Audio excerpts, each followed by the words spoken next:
Looking at this freaking awesome fitting we got on the lift. Just wondering why we never fixed that. Oh wait, because China. We got so many projects going on all the time. But anyway.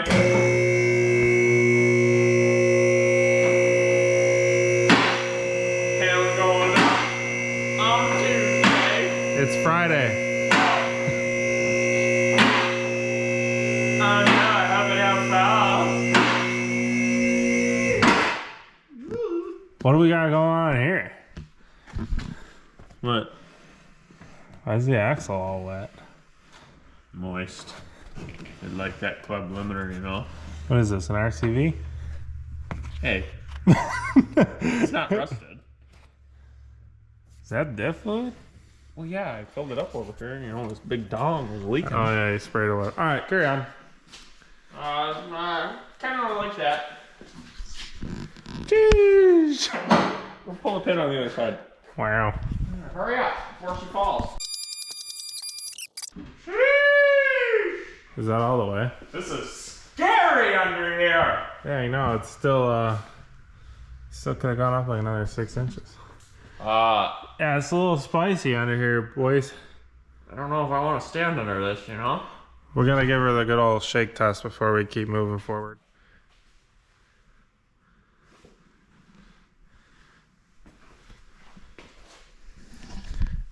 Alright guys, so welcome back to the channel.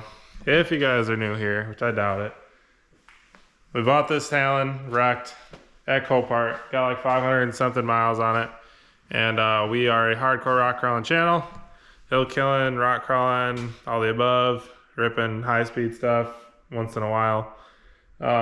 Anyways, one of the most important things that we do to all our rigs, unless the factory skid looks like it is sufficient, which majority of them are not, then what we do. Well, the Can-am one lasted a long time. That's questionable. It's not though, because I did. I mean, it lasted a long time, and it was really in decent shape. Just the rivets were breaking because it's riveted on, which is great. Is why it's fitted on. Yeah. But anyways, so we've got an important upgrade today. Got a trail armor skid for this thing, full skid with the slider slash, we're calling it like boat sides from like the big rig world. If you guys are familiar with that at all, it's basically just like means it comes up here and kind of covers the side like the hull of a boat. But anyways, we've got the stock skid pulled off because it is a thin piece of junk. You can't really even call it a skid plate. I mean, you know, the thing ends in half like that. Very thin. It isn't going to work or protect for what we are going to do with this machine. So, got it all laid out here. Got this stuff all tore apart. What brand skid plate? Trail armor. Already said it.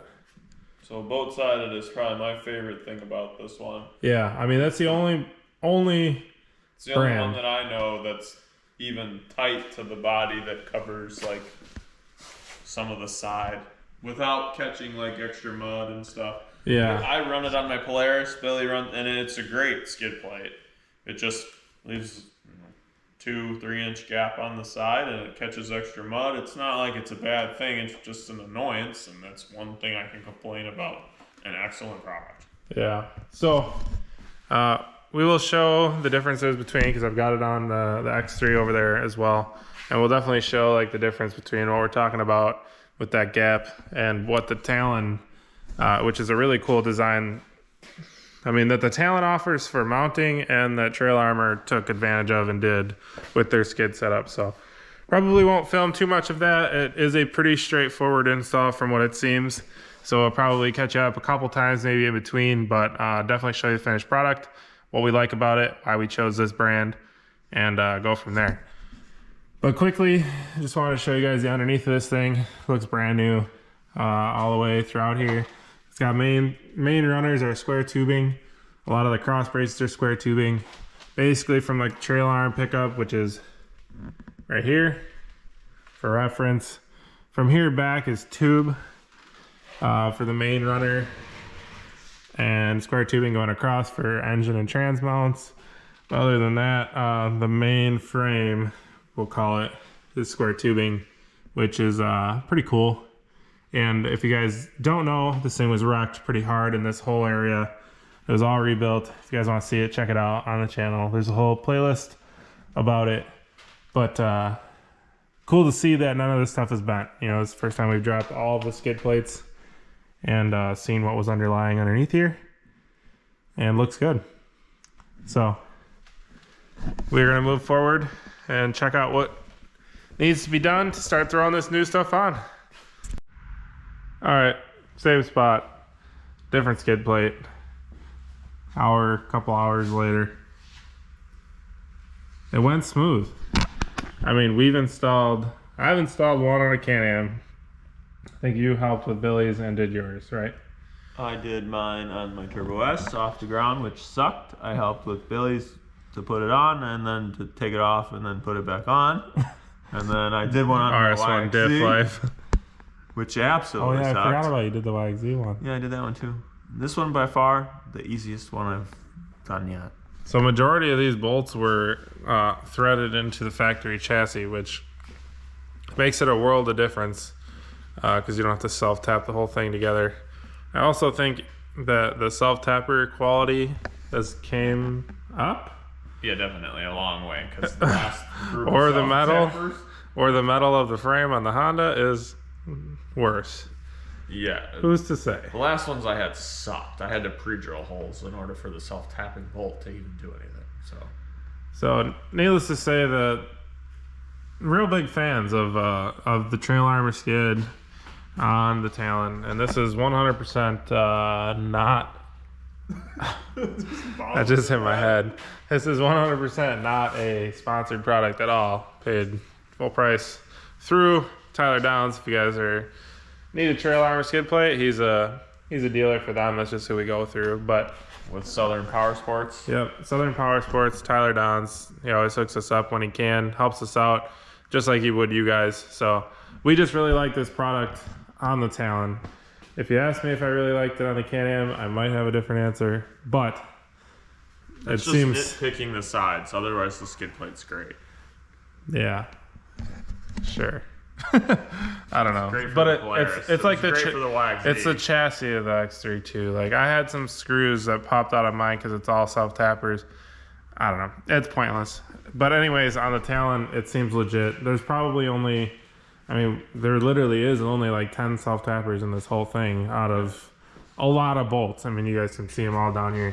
Speaking of a lot of bolts, we're missing 3. Yeah, so I mean, I guess we can't speak totally highly, because we are missing 3. Somebody can't count. Of the metric flange bolts. Not a huge deal. We're just pumped to get this whole thing on here tonight. But another thing I really like is they even made it to where this integrates, and there's actually, I don't know if you can see it, those gold brass pieces there are actually like 1/4-20 nuts that are long, and they just like wedge in there, and instead of self-tapping this up, which it is self-tapped in the Can-am, it's through bolted and really cinched it tight so that way it forms the front of the rig, which is sick. So, and I mean, it's awesome. It worked out with our gusset kit. Everything worked out really good up here in the front. I was, slightly nervous because obviously the front we messed around with and it's not the same as factory, we'll call it. The boat side thing we were talking about basically makes it look like the hull of a boat. That is something that you gain from the Talon. So Trail Armor just capitalized on that, the way the chassis is. I showed you guys those main square tube runners, and then Honda from there welded tubes and went out with their tubes and up that way, where instead of keeping the bottom flat, they like boat side of the side of it.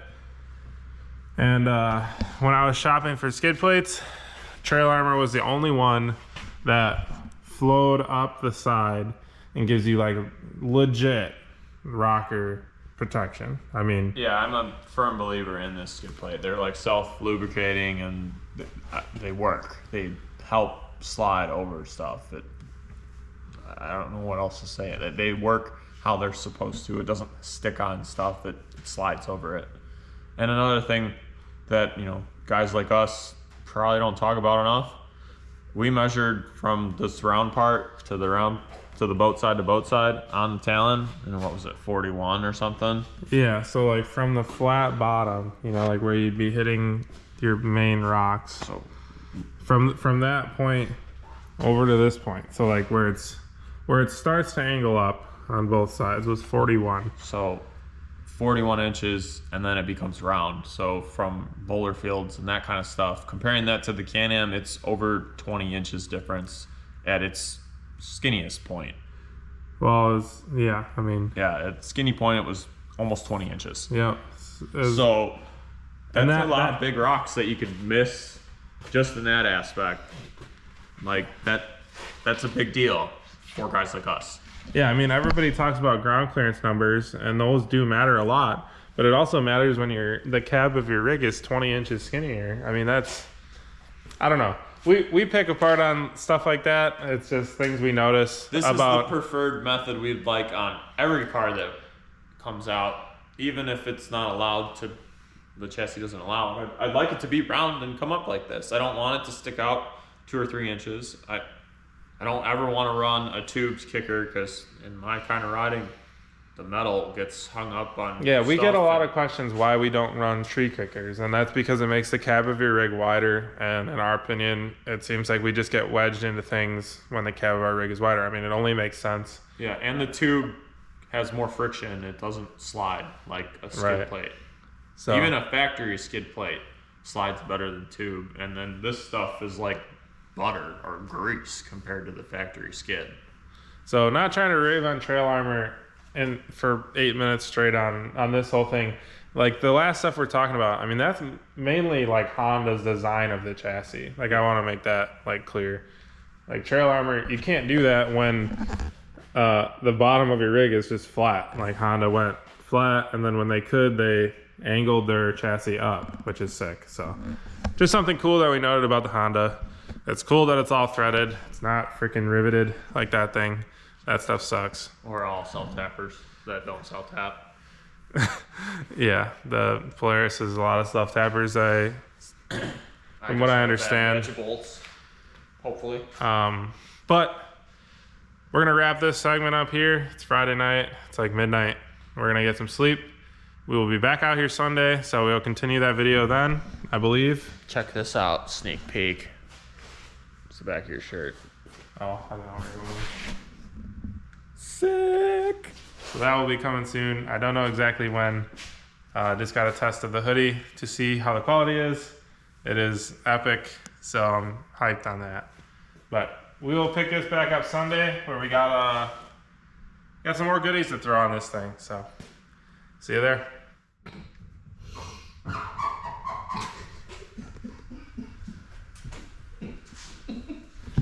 All right, guys. So next we've got the Kemimoto Soundbar.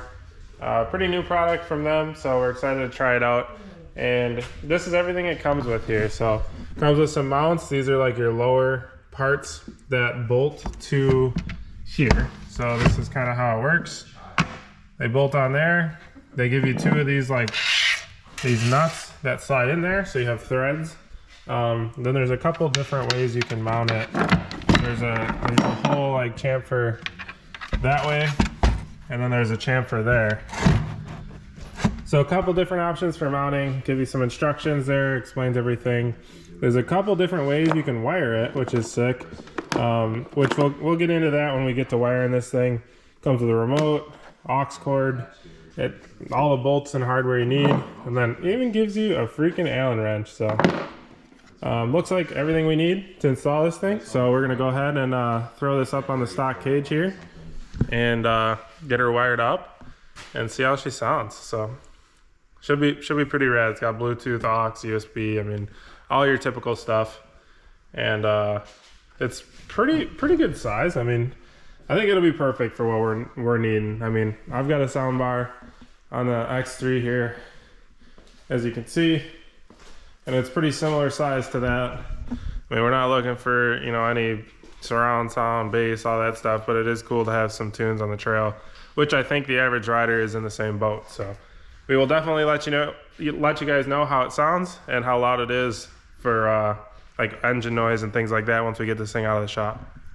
But we're gonna get this thing thrown on and see how it fits.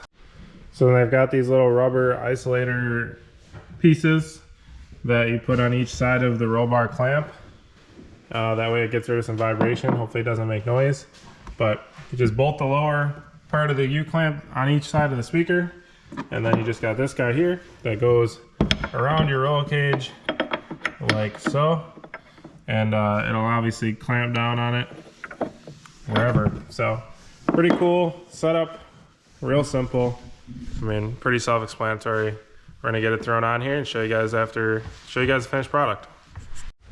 Hey Billy, I'll model it. Welcome to the video here. So here we got the Kemimoto soundbar thrown up on the top cage bar there, which works good for stock cages and I'd assume most rigs. I mean, obviously this is a universal product, so you can put it on any roll bar. I mean, this is your standard 1 3/4 tube, I believe, that most cages are. So just a real simple setup. It just clamps around the tube. Doesn't get much more simple than that. And then you can kind of roll it up or down out of the way wherever you want to put it. But you can see plenty of room there for Billy. But looks clean. Nice flat black finish. And we are going to get it temporarily wired up. All right, guys, so a couple things I want to talk about quick. This thing is good for 1.5 to 2 1/4 roll cage tubing or whatever you're mounting it to. So it is kind of a range design there. It is like the IPX65, I believe, is the number, but it's water resistant, just like every other speaker out there. So got it hung, got it just temporarily wired up, which is kind of cool. So they give you 2 different lengths. Actually just cigarette lighter plugs if you want to keep it a very simple universal install. And there's 2 different lengths. One is a little bit longer than the other, so depending on how you're going to route it or where you're plugging it into. For us, it reached right into here, which is a keyed power. But they also do have this guy here where you can plug the cigarette lighter into this and then wire it to a switch or wire it directly to a fuse. So it's just keyed power, like, you know, tap into keyed power. If you have an accessory terminal on a Can-am or UTV or Polaris, I should say, that it has like an accessory port that's keyed on, you could just land it there and use this. However, personally, this isn't how I would hardwire it. That's not how we're going to hardwire it in the future. We would just cut the end off of one of the cigarette lighters and the accessory plug thing that we have plugged into the car, and then you'll just get a positive and negative, and then you could just hardwire it. So then you don't have this like splice point. But it's cool that they give this for simplicity of, if you know, simple installs, or for example, you could wire this on your freaking boat or something and have this part chilling for your boat if you didn't have a cigarette lighter or something that didn't have a cigarette lighter and you wanted to use the speaker in a couple different toys, like seasonal, if that makes any sense. Like, I don't know, interesting that they have a couple different wiring options. So pretty cool. But we're gonna get some royalty-free music spooled up onto this thing, give you guys a couple shots how it sounds, and then go from there.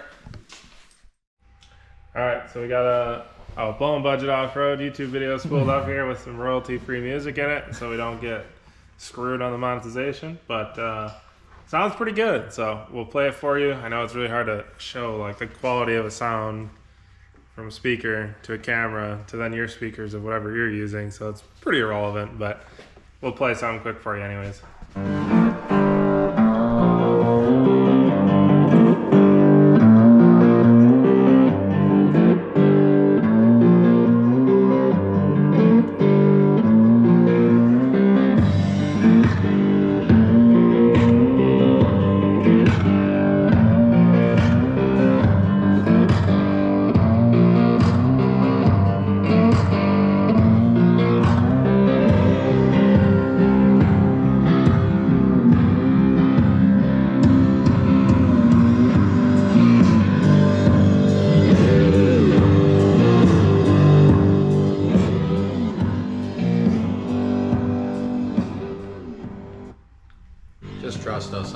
sounds good. Yeah, so basically what it boils down to, it sounds pretty good. I think it'll be great entry-level speaker. The price is right there as well for a good setup. I mean, and honestly, it should be more than enough for what anything we're looking to do. So definitely stay tuned for later on in this channel, and we'll definitely give some reviews on like how it's doing when you're actually out riding. That's like the true question that everybody always has: is it loud enough over the machine noise? I paused it, and then you unpaused it. So it's a question that everybody always has, that is it loud enough over like the noise of the machine? So I think it will be. It sounds pretty clear at high volume. We were just playing it around 1/2 to 3/4 volume there for you guys, and looks nice. I'm hyped with it. So we're going to move on to some more upgrades. So thanks again, Kemimoto. If you guys are looking for anything from their site, there's a discount code down in our description. Helps us, helps them, helps you. So appreciate that. And then there's also a link to their website. They've got all kinds of stuff. If you didn't see the video before this, got some lower doors on this thing from them as well. And they've got a ton of different accessories too. So if you're in the market for anything, I'll say like general UTV accessories, it's a great place to shop. So on to the next part of the video. Hello? All right, so just quick note on the speaker. I wanted to throw this in here that we installed it kind of quickly like that. I know you can leave it like that if you want. Just zip tie your cable up and call it a day. But for us, we are gonna get a cage on this thing eventually. So we are not exactly sure if this is gonna be our 100% end all be all location for it. And also the Honda Talon does not have, to my knowledge, I quickly was searching the old groups, and it doesn't seem like it has like an accessory post for like a keyed power or battery power for accessories, which is a bummer that doesn't have it like the RZR, the Razor, and the X3 has.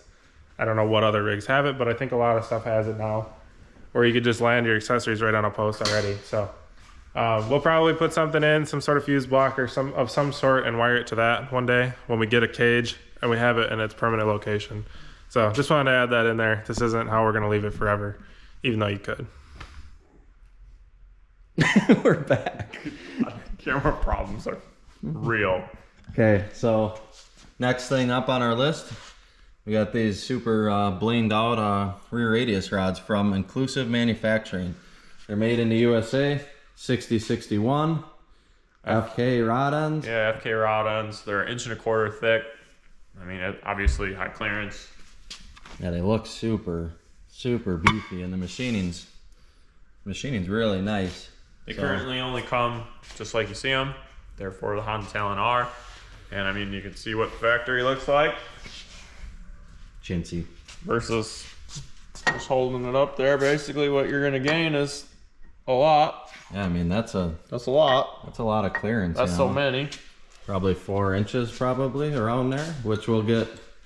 We probably should have done measurements while I was still on the ground, but You can see it's a big difference.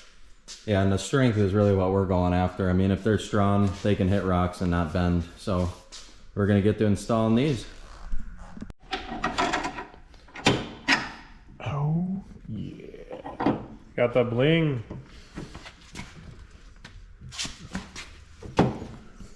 You can do it. Oh, dude, Oh, there we go. it's home.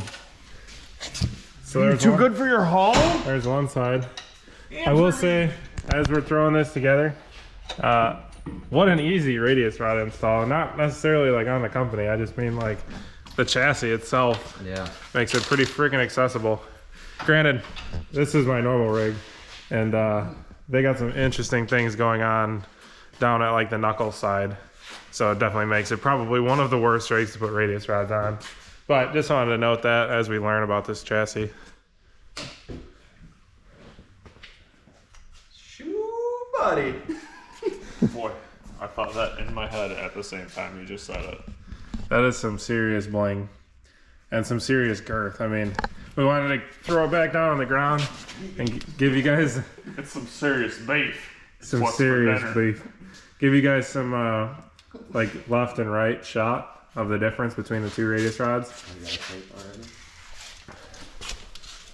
There's 13 inches. 13 inches, about 6 inches away from the knuckle there, which is about where these like start to curve up. Hand and a thumb. 2 inches. About 15 inches of clearance there, and that's the lowest point that like they arch up to. Just 17 right there. 17, so another hand and a thumb away. So you're gaining about an inch up here, about 2 inches down there, where it really matters. So that's super rad. Obviously, we love running high clearance stuff where we can and where it makes a big difference. So we're gonna go ahead and get the passenger side thrown on here. And hold on, we have a visitor. Maya.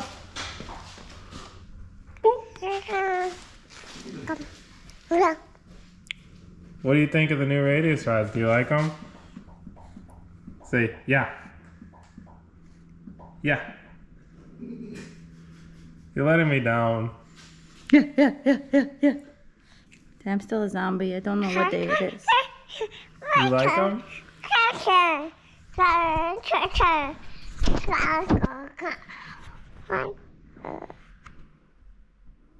think that's approval from Mia. But real quickly, I want to give Inclusive Manufacturing another shout out. They've got a page on Facebook. You can go on their website, and they offer radius rods for quite a few different rigs. It says they're working on them for an X3. They've got them for the Talon R, Talon X. They've got them for the KRX. They've got them for Turbo S, 64 wide Razor, and the Pro XP. So coming in at a honestly bargain of a price point of $415, I believe they were for the Talon R, and all the different manufacturers were right around the same price. And if you guys are searching for radius rods, I mean, obviously time will tell, and we'll be completely true and honest, you guys, and see how they hold up. But I think with the parts that they're running, I mean, a quality material, I should say, is quality material. So with FK Heims and everything like that, I've got, my hopes are high for these things. So we're gonna finish getting these slapped on here, and one step closer to being done. All right, so that'll do it for today's video. I mean, off camera, I detailed her. You know, she's looking pretty new. I mean, new, salvage yard new. Anyway, thanks for watching. We'll see you next time. Don't forget about new merch, Teespring. And stay tuned. We got some loud noises coming. Say, yeah.